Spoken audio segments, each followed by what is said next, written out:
What is up, guys? It is Easy Gaming here, back with another video, and in this video I will be doing a review of my very first light novel that I read. And yeah, if you guys have any feedback for me on this video, then make sure you leave them in the comments down below.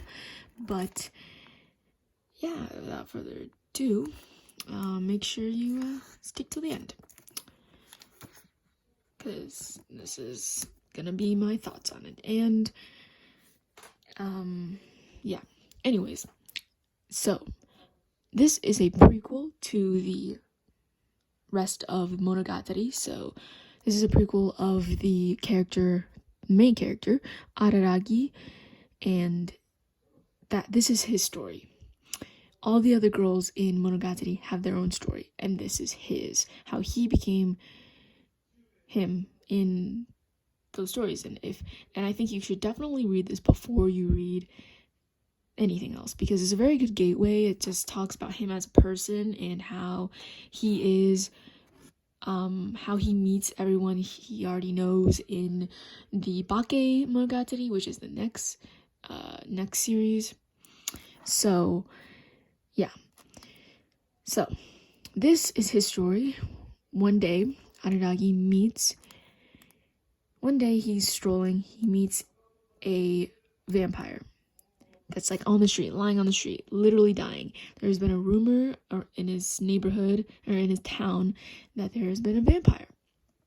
He sees a girl that's like literally dead, and she asks for his help. And in order for him to do that, he has to give her his blood. That is the choice he has to make. Now, judging by how thick this is, you probably know the choice he's going to make. But that choice that he makes sets in motion the rest of the volume and what happens.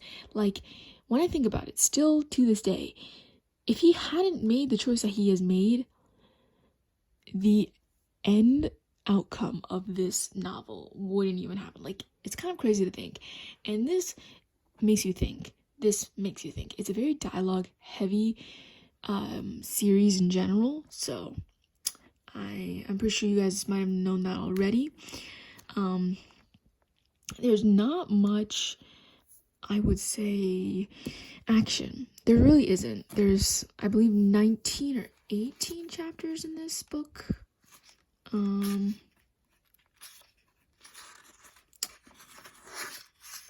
not 100% sure how many chapters there are, but I feel like there's 18.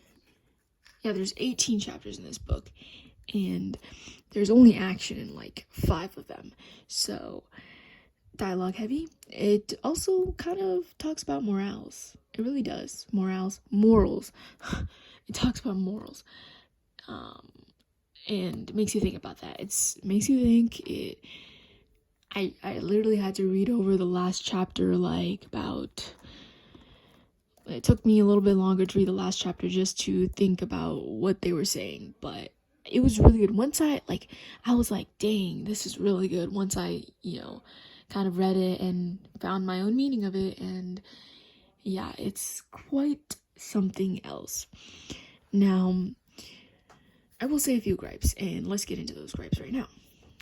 The first gripe that I have with this light novel is it has some unnecessarily long dialogue. Now, it already has so much dialogue, but there's this one chapter where Hanekawa and Araragi are talking, and they're talking for like 5 pages on something that is literally doesn't even impact the story that much. They talk about that for 5 pages, like literally for 5 pages. And I'm like, couldn't you have shortened that to like 2 pages? So there's that. But other than that, it's actually pretty funny as well. Like, there's some pretty funny moments, since this is from the perspective of Araragi, from a guy's perspective, it's something interesting. And yeah, the characters that are prominent in this is obviously Araragi.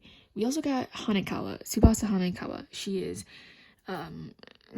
the presidents of class presidents. But if you really want to know, here she is. She is just a very pivotal character in this, like, for him in general. She's very pivotal for, like, in his story. And I definitely think that it really helps to explain their relationship in this light novel, and I definitely get their relationship now, especially now that I'm thinking back on the anime. The other characters are Kishot. I don't know how to say her name, but there it is if you want to see. Heart Thunderblade, Kishot. And I'm not gonna spoil it for you guys, but if you know, you know. It kind of spoils it if you guys have already watched the Bakemonogatari anime. You know what happens to Kishot, kind of. Like, you know who she becomes, but I'm not gonna spoil it for you guys. She's a vampire, and she's a very strong vampire, very, very special vampire. And then we've also got Oshino. He is another reoccurring character, other than the villains or the enemies of this light novel. He is a very recurring character. He is kind of the neutral guy who tries to set everything in place. But yeah, that is my review of the Kizumonogatari light novel here. Hopefully this gave you some insight on the novel itself and helps you choose wisely, because I definitely recommend it. If you were to go with a light novel, I would recommend this one. It's very good, and especially since it's like one read, even if you don't continue on with this series, which you definitely don't need to, this is a great standalone in itself.